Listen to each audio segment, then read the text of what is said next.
This Torah class is brought to you by TorahAnytime.com.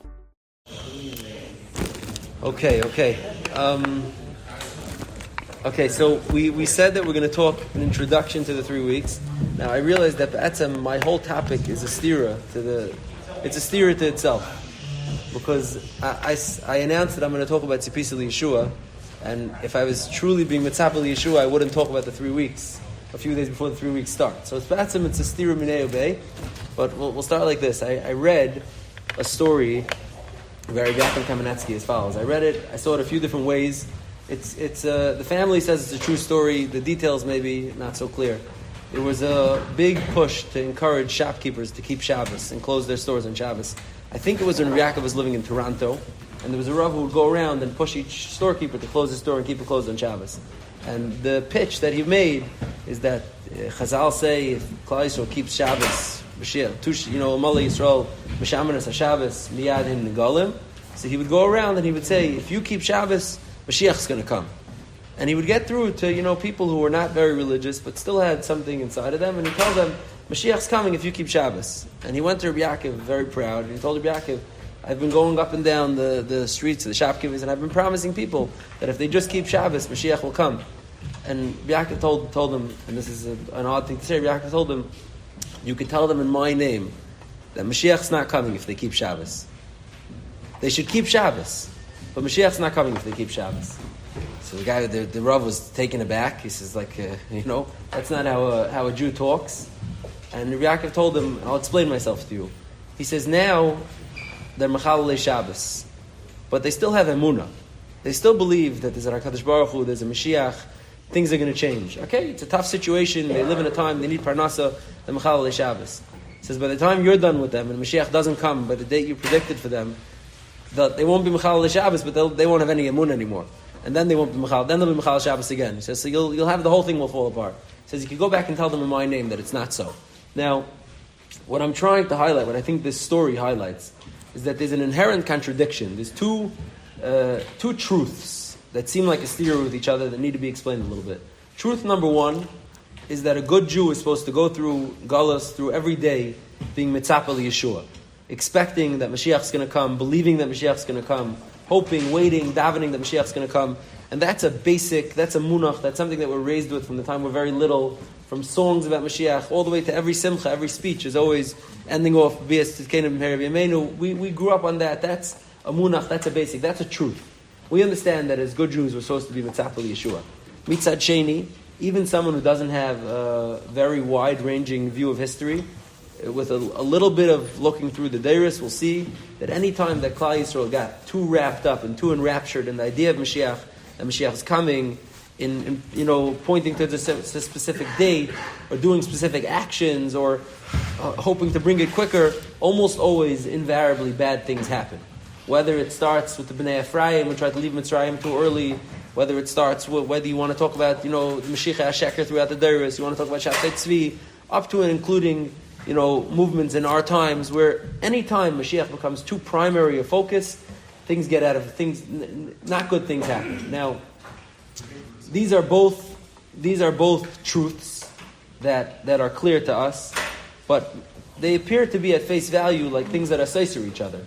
How could the desire and the obsession almost with Mashiach be so basic to us, and at the same time, the risks inherent and the downside of being mitzapeh for Mashiach too much be so basic to us? I want to explore both of these contradictory ideas and try to explain them a little bit. Now, just by way of introduction, the Gemara in Shabbos and Daf Lamed Aleph says, and this tells us just the high level, the supremacy of Tzipisa Yeshua, the extreme importance that waiting for Mashiach has to us. The Gemara says, in Shabbos and Daf Lamed Aleph, it says as follows: B'shashem achnisin adon ladin. At the end of a person's days on this earth, when he goes up to Shemayim and he goes to the Bezdin Shel Ma'ala, it says, B'shashem achnisin adon ladin, when they bring him into his din, they ask him a few questions. First one is Nasasav and Nasata Be'emunah. Did you do business honestly? Kavati itam latera, asakta b'pru revu. And then the fourth question that they ask him, out of six, they sachakal 6 questions that they ask him is, Tzipisa li Yeshua. Were you waiting for Yeshua? Were you waiting for Mashiach? Tzipisa li Yeshua, meaning when HaKadosh Baruch Hu is summing up a life's work, a person's entire 70, 80, 90, 100 years on this earth, and he comes up and he's being faced with the integral questions. Question number 4 is Tzipisa Yeshua. Did you go through life hoping for Mashiach? Were you waiting for Mashiach or not? So we see right off the bat that Chazal certainly viewed the Tzipisa Yeshua, the Chiyuv to be waiting for Mashiach, as a very primary and important focus of a Yid in his daily life. We know the Rambam, obviously, the Yud Gimel Ikrim. The Rambam says, Ani Mamin, I think the 10th or 11th one of the Yud Gimel Ikrim, is Ani Mamin B'Emunah Shlema V'Yas HaMashiach V'Af B'Shis Mameim Kol Zeh Achak Alei, right? That's the nusach of the Rambam's Ani Mamin. And we say it every day, ostensibly, and the Rambam certainly held that someone who doesn't believe in this Iker is an Apikoros. The Rambam writes this, and we'll read it out in a minute. The Rambam writes this, someone who doesn't believe in this Iker is an Apikoros. So it serves a very primary place, a primary role in our, call it, collective consciousness. Now, I think in the last dar, the biggest mitzapel Yeshua, the gold standard of a mitzapel Yeshua was the Chavetz Chaim, right? Everyone knows the Chavetz Chaim had a sukkah. Chavetz Chaim spoke about Mashiach constantly. So the Chavetz Chaim, in the end of one of his svarim, he put out a kuntres called Maimer Tzipisa Yeshua, describing the ideas of being mitzapel Yeshua, what's required of us, what the benefits of Tzipisa Yeshua are. Originally, when the Chavetz Chaim put this out, it was censored. The government at the time, the local government who reviewed the svarim, felt that it was like it was kind of revolutionary. Chavetz Chaim was demanding of people to want to leave the state from where they were, is how they read it, and they didn't allow him to print it. It was reprinted ultimately in Eretz Yisrael after the war, and we have it. And it's the Chavetz Chaim actually wrote it. I don't know if he wrote it himself or he had someone translate it in Yiddish and in Hebrew, because he wanted it to be widely dispersed. He wanted it to be something that everyone could read. And I'll share a few of the things the Chavetz Chaim discusses over here about the importance of Tzipisa Yeshua. So the Chavetz Chaim starts off, and he says, he's talking to parents. He's talking to everyone. This is a question that everyone faces. And he says, it used to be that kids stayed from like their parents. The Chavetz Chaim writes, in Deiris, earlier Deiris, if a parent was from, his children were from, there wasn't such a high drop-off rate. He says, Letstins, in our Deiris, we see there's a big drop-off rate. And kids are they're not following with our Chavaisam, and they're giving up the whole thing. He says, and listen, this is like right out the gate. He says, kids go off the derech. He says, you want to know why kids go off the derech? This is the Chavetz Chaim's take. You want to know why kids go off the derech? He says, because you don't believe in Mashiach enough.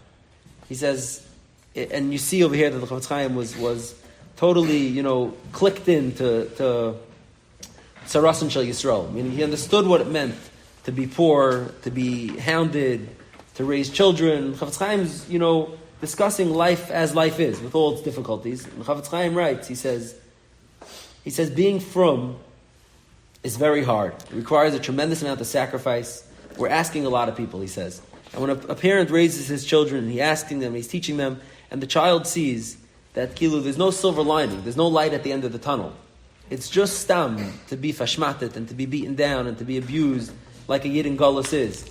Then a child will say, Mali Atzar Azais, what do I need this for?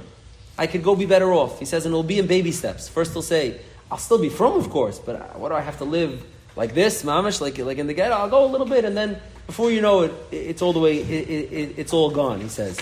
But if a parent raises his child with the silver lining of Tzipisa Yeshua, with the idea that Klal Yisrael is the Am HaNivchar, and that even though we're in Galus, Hashem didn't leave us, and there's going to be an end, there's a light at the end of the tunnel, there's a silver lining, there's an end to the saga, there's an end to the story, then it's much easier to give that over to the children, to perpetuate it for the next dar. Now, far be it from me to say if this is the only reason why kids go off the derech, or this is the reason why kids go off the derech, but the Chavetz Chaim is addressing what he considers a very poignant and a very applicable thing to an average person, to a parent, and he says, you want to know how to have continuity and how to continue and how to give it over? You have to be mitzapel Yeshua. You have to believe that the way we currently are and the way we currently live is not forever. This is not our destiny. This is not how we're supposed to be.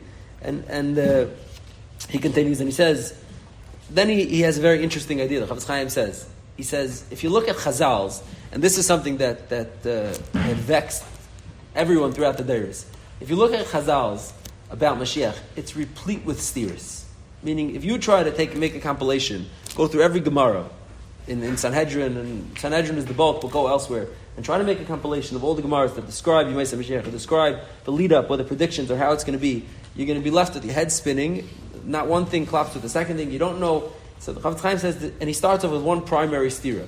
He says, l'chayra, the way Chazal talk always, Klal Yisrael has to do tshuva. Klal Yisrael has to be, we were kicked out, we were sent into Galus because we were unworthy, because we were unholy. Right? The fix for that is, we do tshuva, we become better. And then we're worthy of being close to HaKadosh Baruch Hu, and we have a geula. He says in Mitzvah Sheni, you find the Gemaras. The Gemara clearly describes, it says Mashiach's not going to come until the dar is mamish going to be the worst. Till chutzpah yasker, till yirvu nar bezakin, till mamish averus, lists and lists of Gemaras. He says, so which one is it? Is it Klal Yisrael will be terrible, and then they get Mashiach? Or is it Klal Yisrael will be amazing, then they get Mashiach? And this is just one of the many steers that could be highlighted. It says the Chavetz Chaim, Hanira, the most kipshuta, he says he knows that there are other terusim to this question. See, what's most simple to me, he says, what I think is the most simple teretz to this question is, Klal Yisrael needs both. It's comprised of both. There's going to be the small cadre of Shemrei Torah, the people who are elite, who stay Gitrayit, HaKadosh Baruch Hu, and His Torah, all throughout, no matter what, and they're never going to be more than 10, 15, 20% of the whole Klal Yisrael. Those are going to be the vanguard, the few who stay true and honest, HaKadosh Baruch Hu says. And also, to bring Mashiach, you need the rest. You need the ones who are not, who are mamish in the worst situation, who are sliding, who are constantly getting worse. You need that too. So says the Chavetz Chaim, if that's true, if my pshat is true, that the answer to the stira is that you need both, he says there is no more opportune time for Mashiach to come than now, is what the Chavetz Chaim says. And that's obviously true of our dar as well. He says, if you see a dar that's not comprised of all these elements, I don't know, be confused. It doesn't shtim. It's not this, it's not that. So which chazal, which one is the machriya, which one is it going to be? He says you have a dar that has all of them. It has all the steers. So then there's no stira. Every component is going to be contributing to bring Mashiach together. And the Chavetz Chaim continues on this vein, and he says, his time, he addresses the famous question of how could we possibly be better than the Deiros that came before us, Then he goes and he collects all the chazals about being mechuyev to believe in Mashiach, and all the chazals that describe Mashiach coming, and etc. And famously, I think what's famous from this controversy, he ends off and he says that since we're anticipating Mashiach to be coming right around the corner, it's coming soon and shortly, so he says that it's mechuyev on every Talmud Chacham to learn Kachim and Tyrus so that they could be prepared. There's going to be a plethora of shilas that are going to come. People are going to have so many questions, and every Talmud Chacham has to know something about Kachim and Tyrus so he can be prepared. Now, that's this contrast from the Chavetz Chaim Tzipis Yeshua about the Inyan. Now, the Chavetz Chaim is placing the idea of Tzipis Yeshua, the idea of waiting for Mashiach to come, as like a primary thing that every parent has to give over to his child, a primary thing that every Jew has to be phenomen with, to be busy with. Now, this chashivas is I guess, mostly expressed properly in the Rambam, right? The Rambam says, in many places, the Rambam in Pirush Mishnayos, first in the beginning in the Akdama to Perek Chelik and Sanhedrin, is where he compiles his list of Yud Gimel Ikrim. And in there he places, Emunah and Bias HaMashiach as one of the Yud Gimel Ikrim. The Rambam in Hilchas Malachim, the Rambam says, V'chol mi she'einem maimin boi, mi she'einem mechake lebiyasai, anyone who doesn't believe in Mashiach or isn't being mechake for him to come, lo b'shar neviim levadu kaifer. Not only is he being kaifer in all the rest of the neviim, ela b'Torah of Moshe Rabbeinu. He's being kaifer in the entire Torah in Moshe Rabbeinu. As I said, the Rambam. The Rambam in Hilchas Tshuva, in his list of elu she'en lem chelik le'olam haba, the Rambam in his list, one of them is v'akaifer b'bias hagoyel, someone who doesn't believe Mashiach is coming. So the Rambam elevates the idea of bias HaMashiach to be, of Tzibis Yeshua and believing in bias HaMashiach to be one of the Ikr Hadas, someone who doesn't believe in it is considered a kaifer. Now, just to share on this Rambam, there's a famous Brisker Rav. Brisker Rav had a question. He says, if you look at all the nusach of all the other Yud Gimel Ikrim, all the Ani Mamins, you look, there are no questions and answers in the Yud Gimel Ikrim. They're declarations of faith, right? Each one's a declaration. It says, Ani Mamin, X, Y, and Z. There's no questions and answers. It says, read the Ani Mamin of Mashiach now. Ani Mamin b'emunah shleima, b'viyas HaMashiach, kama, l'cheira, v'afal b'shi yismamea, question mark. It's taking too long. Im kol zeh achakaloi, period. Right? That's what it would seem the way to read the Ani Mamin is. Like it's a question answers. It's very out of character for there to be a question answer in the Yud Gimel Ikrim. That's not that's not how the Rambam was writing Yud Gimel Ikrim. Says the Brisker Rav, and this is a famous Brisker Rav. Brisker Rav says that there's two mitzvahs that the Rambam is counting out. Ani Mamin b'emunah shleima b'viyas HaMashiach, that it exists. That is a Mashiach, that he's coming. V'afal b'shi yismamei im kol zeh achakaloi, is that even though it feels unlikely, and meaning, I believe Mashiach is coming, a Yid could say, I believe Mashiach will come one day, but today, he ain't coming today. I believe he's coming, but it's not anytime soon. Because look what's going on, it's not anytime soon. Says the Rambam, no, even though it seems unlikely, there's a din, there's a mitzvah you have to believe he could come today. So the Brisker Rov said this over in a speech in Yerushalayim, and someone came over to him afterwards and asked him that there's Mefurish Gemaras. The Gemara in Eruvin says that Eliyahu Hanavi has to come before Mashiach, and that's why Mashiach can't come on Shabbos, because Eliyahu can't come down Tchumen, and it's not going to be possible. There's more Gemaras that say different times Mashiach can come. There's a Machlekes the Gemara in Rosh Hashanah. Mashiach comes Dafka in Nisan. It says there's Kama Gemaras, to which the Brisker Rov retorted, when he comes, you'll ask him. How to shtim these Gemaras that don't shtim with this chiv to believe that he could come. So then the guy asked him, in the Rambam in Perek Chelek, in the Rambam Yad HaChazak, he doesn't say this. He doesn't say you have to believe this. To which Brisker Rov told him, Klal Yisrael paskins like the Siddur. Which is an interesting idea. Klal Yisrael paskins like the Siddur. From the Siddur it says, that you have to believe it's likely it's going to happen, then you have to believe it's likely it's going to happen. Now, I want to move on to the next Nakuda. Let's just do it like this. Some Sefer in a tshuva in Yeridea in Chelik Vav Simin Pei Vav. Some Sefer says as follows. So let's just do it like this. Where does we know, we said we assumed it as a fact that pushing or waiting or harping on the Geula and on Mashiach too much tends to lead to negative outcomes. Now, so let's just talk about the Chazal that discusses this. So the Gemara in Ksubas in Daf Kuf Yud Aleph Amud Aleph says the famous Gemara about Shalosh Shvuos, right? This is the cornerstone of anti-Zionist ideology, of Satmar anti-Zionist ideology. And the Gemara it says 3 Shvuos, it says Shalosh Shvuos, and one of them is, so here's a list: Shalei Yigalu as Haketz, Shalei Yirchaku as Haketz, V'Shalei Yigalu as Soid Leiv Dekechavim. Now Shalei Yirchaku as Haketz, Rashi brings another gear. So says Rashi, Yesh Garsim Yidchaku, don't push the kates. Lashon Deichik. Says Rashi, Shalei Yarbu B'Tachnunum Al Kach Yosem Midai. Don't daven for it too much. That's Rashi says. Shalei Yarbu B'Tachnunum Al Kach Yosem Midai.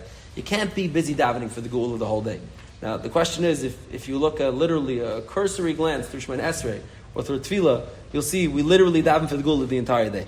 3 times a day, we revisit it multiple times a day. Shemon Esrei is full of Sachazena and Ritzei and Hashiva Sheftenu, and we say it again and again and again. We're davening for the Geula to come. So the real question is, what's Yosem Midai? Rashi says this language of Yosem Midai. It sounds like there's an okay amount. Meg's daven, and you could daven. You could even be mischanin. You could daven a lot. But what's Yosem Midai? So the Chasam Sofer in Chelik Vav and Tshuva Pei Vav, the Chasam Sofer says as follows. He says, nearly, you're allowed to daven, you're mechuyev to daven, you're supposed to daven, you have to be mitzapeh. He says, what's Yosem Midai? Yosem Midai, he says, is to use Kabbalah and Shemus to force Mashiach to come.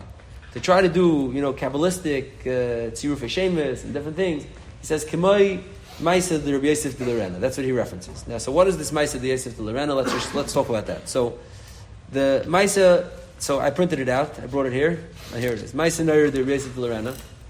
It's about 20 pages long. It's fantastic, off the charts, with the details. So it officially was published by someone named Shlomo Nemerov, who said that he found it in an old book in Sfas. He published it in the early 1600s. Originally, it's dated to have transpired in the late 1400s. Is when it's dated to have transpired. It's brought down in probably, I'm going to say, 50, 60 svarim throughout the Deiros. Quote the story, always negatively, never positively. It was published, I think, I looked it up in an article, it was published 45 times in Lashon Kodesh, many times in Spanish, Ladino, never in English, I don't think. Someone, that could be your calling. It's a great novel. The story is that there was a person, a Makobel, we know nothing about him, other than the story really. His name was Rabbi Yosef de Lorena. He lived in Sfas in the late 1400s. And he became consumed with the idea that he had to bring Mashiach. He had to force Mashiach to come. Now, the methodology that he chose to go about this was he was going to use different tzirufei shemus and different Kabbalistic incantations to force Mashiach to come. So it says he gathered together 5 of his closest Talmidim, who he held were on the highest level, to join with him. And they began to do a whole sidra of fasts and tefillas and etc. to prepare themselves to do to say the shemus and to engage in the different Kabbalistic rituals to force Mashiach to come. He says now, so they went to Miron, then they went to Tzfas, then they went to Tveria, they davened at this caver, at that caver. Finally, when they arrived at Miron after fasting for many days and davening, Rabbi Yosef de Lorena, had an apparition where Shimon ben Yochai appeared to him, and he told him, what you're doing is it's not negaya. In that you can't force Mashiach to come. It's not good. But Saresi replied, but I really want, I'm Rayib, it's a Ras and Yisrael, and I need Mashiach to come. We need Mashiach to come. To which he records, Shimon Yochai told him, okay, listen, I don't think it's doable, but if you get it done, it would be a great thing. So, okay, that he took as a green light, as chizik, and he went weiter. He begins fasting for longer periods of times, and different sigufim, different setting themselves aside, until he finally is able to summon Eliyahu Hanavi. He summons Eliyahu Hanavi and he says, no, it's time. Tell me who Mashiach is, bring Mashiach, let's get the ball started over here, let's get the ball rolling. Eliyahu Hanavi tells him, no, I'm the Mevaser, that's my job to Mevaser, but this goes way above my head. What's blocking Mashiach is something that's way out of my league. There's different, malachim and srafim, and you have to talk to them. I can't even help you. So again, Eliyahu Hanavi tells him, not a good idea what you're doing. Bad idea. It's not going to work. To which he replies, but I need to. To which again he records. Eliyahu Hanavi tells him, okay, if you get it done, it would be wonderful, but I don't think it's going to work for you. Okay, so what should I do? He says. Eliyahu tells him, if you want to be able to meet, and I should have written this down. The name, I think, a Sandalphon is the first malach that he's going to meet. You want to be able to meet Sandalphon and Malach, you better prepare yourself, because when you see him, you're going to pass out. You're going to lose all ability to think, to speak. You better really, really, really fast and daven. He says they spent 40 days until they died from fasting and davening to be able to meet Sandalphon, until finally Sandalphon appears in front of them, and Sandalphon is furious. How dare you? I should kill you right now. How dare you summon me? And he remembers that Eliyahu Hanavi told him that he'll be too fearful to speak. And he gathers himself up and he says, please, I'm asking Rishus to express my vakasha. We're trying, we need Mashiach. And Sandalphon tells him the same. It should be familiar right now. This is way above my head. This is not something that I could do for you. You want it? I'm telling you it's not going to work. You can't. You Pasha can't do it. But I want, if you really want to, it would be a great thing if you could get it done, but I don't think you're going to get it done. He says, okay, but what's my next step? Who am I heading to next? So he tells him, you have to go meet, who's the next one? Akasriel. Hamalach Hagadol Akasriel. That's who you have to go meet. And for him, if you thought you prepared for me, that's nothing. When you meet him, it's PLF on this. You better prepare yourself again. It's 20 pages of it. I'm saying I'm making it short, not long, of fasts and sigufim and etc. until they meet the Malach Akasriel, who again is very displeased, would like to kill them, doesn't, says you're not going to accomplish it, and gives them traveling instructions to go further. Tells them as follows, that the Sitra Acher, the Satan, Kaviyachal, is the one who's blocking Mashiach to come. That's his job. He blocks Mashiach. If you want, I'll tell you where to find him, and it's a whole travel through mountains and valleys and caves and deserts. He describes an intense, arduous travel that he does to be able to track down the Satan. And he meets the Satan, who will appear to you in the dmus of a big black dog, and he'll be there together with the feminine embodiment of the Satan Lilith, and there'll be two dogs. And what you need to do is take a tas shel zav, like a golden tas that has the Shem Hashem Yud Kei Vav Kei written on it, and put it as a dog collar over them, and then they'll be subdued. He says, but make sure one thing: if they ask you for food and drink, do not give them any food and drink that you give them. They could use that to turn the tables, and you'll be done. You'll be out of business. Okay, he goes. He describes the travel. He describes almost dying. He describes how one of the Talmidim got caught in a fence, a barrier, a kedusha barrier, and his leg was caught on the outside. His body was the inside, and he had to daven and pry it apart to pull his leg back in between level to level. And it's extreme. It's an intense travel that he does to get there. And when he gets there, he sees these dogs, and here puppy, and he gives them the tas shel zav. He puts on the dog collar, and they're subdued. And immediately they start begging, we're starving, we're thirsty, we need, please give us something to eat. We'll come with you, we don't mind, we'll come with you, we'll do what you say, but we need something to eat. He says, no, absolutely not, no food, no nothing. Eventually, he's tired. This has been a long, trip for him. He takes out his pipe to have a little smoke on the way taking the Satan and Lilas back to where he needs them to force Mashiach to come. He takes out a smoke, and the Satan asks him, okay, if you can't give me food and drink, could I have a smoke? Give me a cigarette. And he says, yeah, I wasn't instructed not to give him. He gives the Satan a puff on the pipe, and instantly the tas flies off, and the Satan turns into a raging monster. And he says, now, not only are you not bringing Mashiach, it's as if you were makri of Keteiros Lavei Zara by me smoking it, and instantly he kills two of the Talmidim, and the other two Talmidim lose their mind and slunk back into Tzfas a few months later. Rabbi Yosef de Lorena himself goes off the derech, becomes fry and leaves, and the signer on this 20-page story is the Talmud HaChamishi.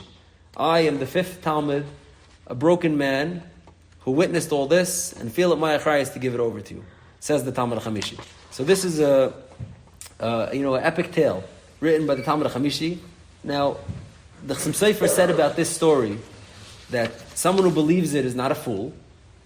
He says you could believe that this could have happened or happened. He says someone who doesn't believe it is not an apikaris. This is what the Chassam Sofer said about this tale. So I leave that. No. So I leave this. No, it's true. It's no. That would be such a little message to take out of it. It's supposed to convey something so much more important. It's supposed to convey that taking it too far in the hunt to search for Mashiach and to chase it down and to force it to come leads to disastrous outcomes. And that's the cautionary tale. That's the reason that he's publishing this story. And that's what the Chassam Sofer quotes when the Chassam Sofer says, when Rashi says, says the Chassam Sofer, what's Yosim Midai? Yosim Midai means this tefillah and this tefillah. You could daven, you could daven for Takas Baruch, the Mashiach should come. But when you do tefillah that's Yosim Midai, meaning this type of tefillah, that leads to disastrous outcomes. He quotes the story. Now, there's to highlight this Nakuda, there's Rabbi Yaakov Moshe Charlap was a big Talmud of Rav Kook, one of the, real Yerushalayim family, the big Talmud of Kook. He was actually the Rav of Rechavia. I don't know until he died, maybe the 60s. So after World War II, he once went in to meet the Brisker Rav, and he told the Brisker Rav, the war happened, so much bad has befallen us. Chazal say tzaddik geyser HaKadosh Baruch Hu mekayim, so just be geyser and bring Mashiach. Just do it. To which Brisker Rav told him, it's not our job. It's our job to listen to what HaKadosh Baruch Hu tells us. It's not our job to tell HaKadosh Baruch Hu what to do. This is what the Brisker Rav told him. Now, what I think the Brisker Rav was saying, and what legs in there is that the Emunah in Mashiach is not supposed to interfere with any of our day-to-day, with any of your achrayas, your chiyuvim, your halachaylich as a yid. Of course, a yid is supposed to go through his existence and his galus, hoping, begging, praying for Mashiach. That's an integral part of our experience and our hopes and our dreams. At the same time, we're tasked with life as a yid and whatever's included in that.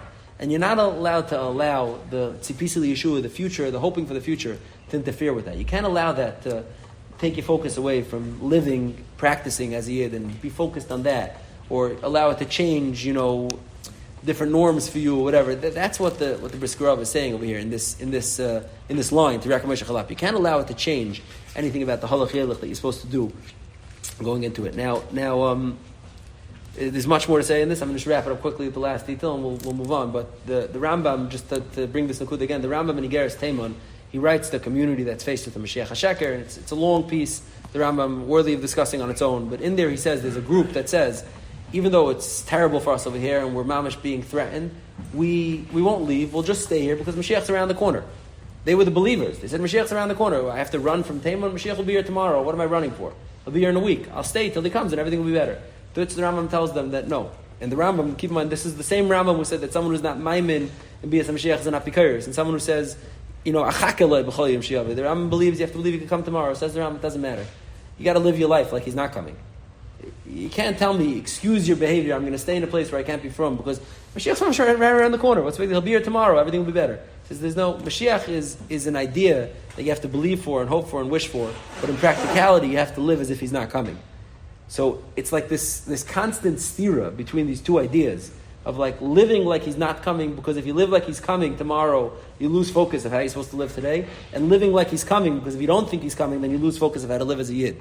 So it's like a constant tug of war of these two concepts, these two steers with each other, that together is the emunah. Now, I wanted to, there's a whole nother, I'm not going to get to it, but there's a whole nother saga that Minchas Elazar made a trip to Eretz Yisrael, also had a creative way of trying to bring Mashiach, but we'll have to leave. That'll be for a different time. Okay. Yeah, exactly. Now we're gonna have Reb Dov is gonna give a share on. You've just experienced another Torah class brought to you by TorahAnytime.com. You've just experienced another Torah class brought to you by TorahAnytime.com.